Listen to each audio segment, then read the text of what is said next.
Pinny, Twersky, what's your name? Joel Weiser. Friends call you Yoel, I'm assuming, right? It depends. That's how close the friends are. Fine. Let's start up. What's your business? So our company is called Funding Nexus. We're basically helping business owners with the capital they need. That's basically what we're doing. A guy needs geld, he calls you up. So that's not you're doing it as a question. Everybody needs money. The question is if you do it with your own money or you take the bank's money. I hear that. Right. So again, that's especially true right now. People are saying like, what's happening with the recession? What happens is basically the business owners have less of their own capital, so there's a bigger need to have the bank, the one that's going to help you get the capital you need for a business to operate. I got it. And what's your role in the company, Pinny? So I work as a salesman. I bring in I have clients companies that need money for their business. I get in touch with them, I analyze what they need, and I bring them to the processing team to get them the funding they need. Sounds cool. How many guys work in your company today? 20 people. That's a solid business.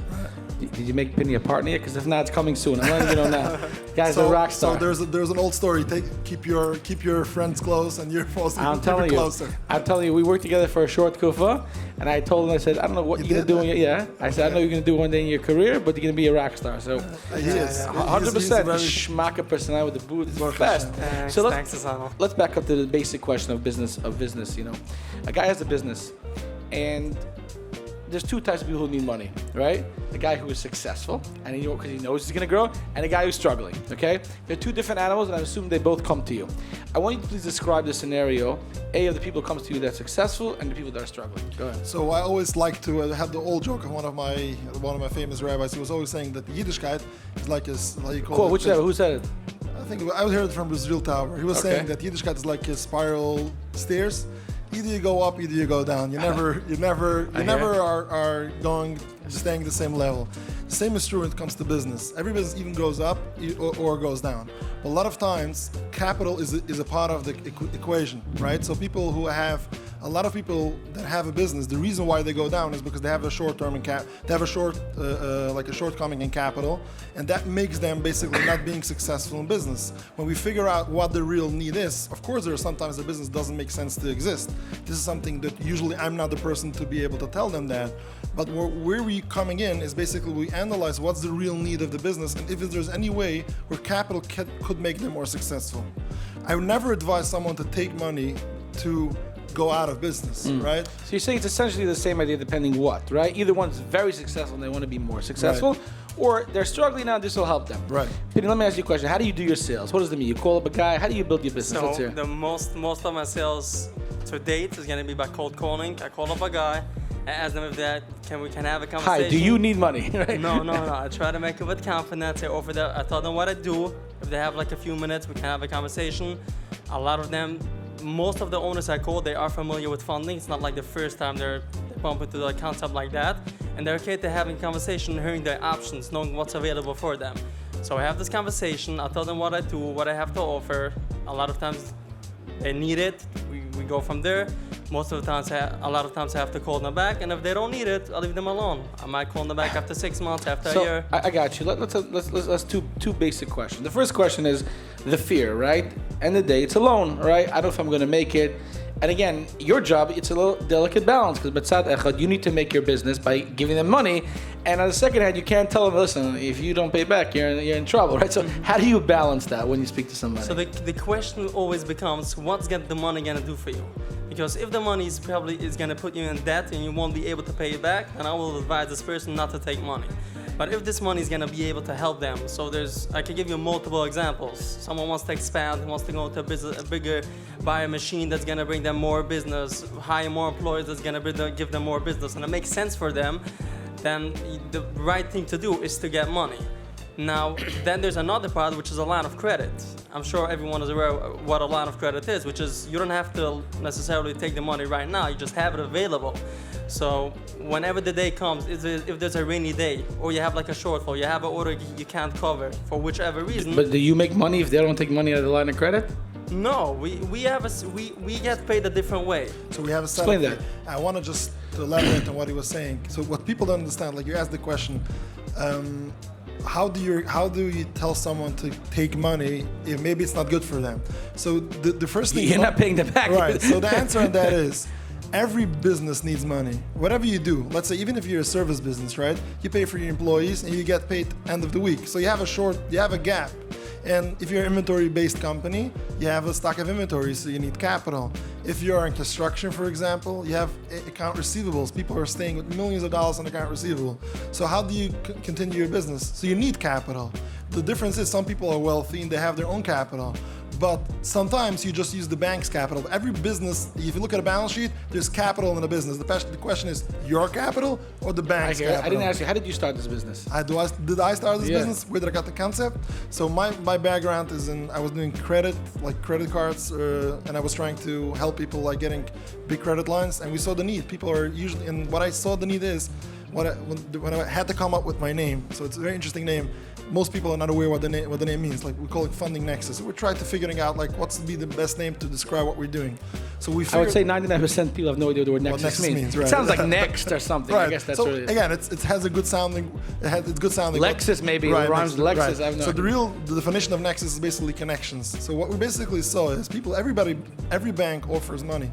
The thing is, you have to figure out which bank is the right partner for whatever industry or whatever.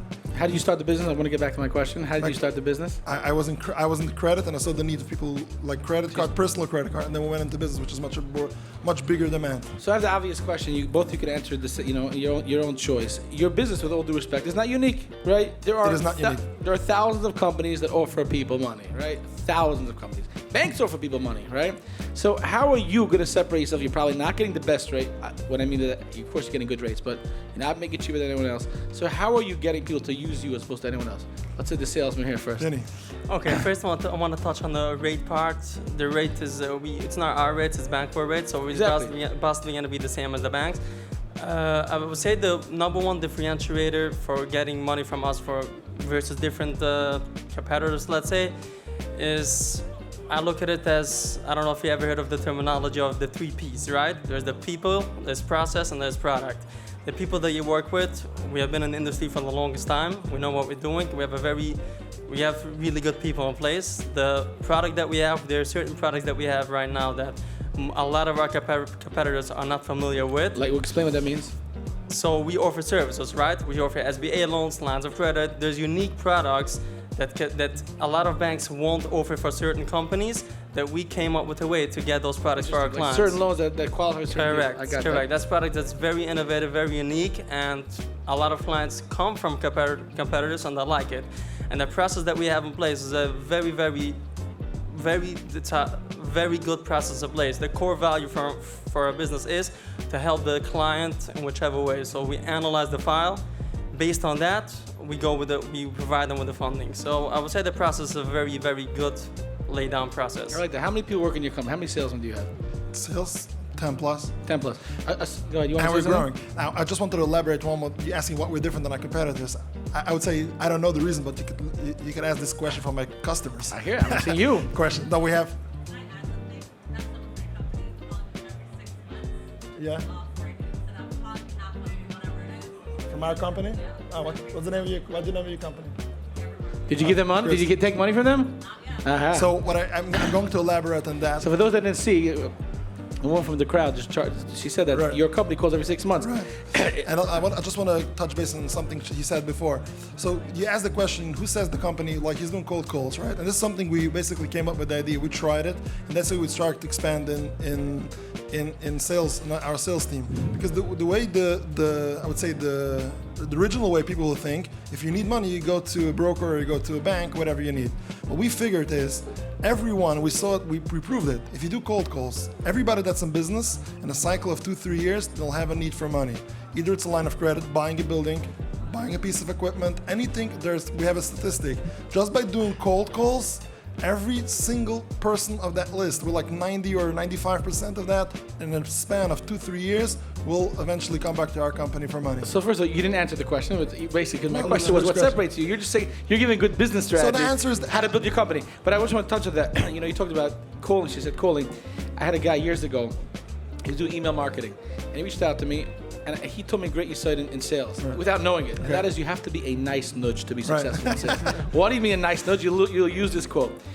If you're a nudge, but you're annoying, I don't want to talk to you. right? I don't want to talk to you. Right. And if you're nice and you don't bother me, I'll never hear from you forget again. you. Yeah. So you gotta be a nice nudge. That's the business. That's the middle ground. But the reason I asked about your salespeople is that, and it's a serious question, you have successful guys, and I'm assuming some of these salespeople also have developed relationships with the banks, which is, I'm assuming, your forte.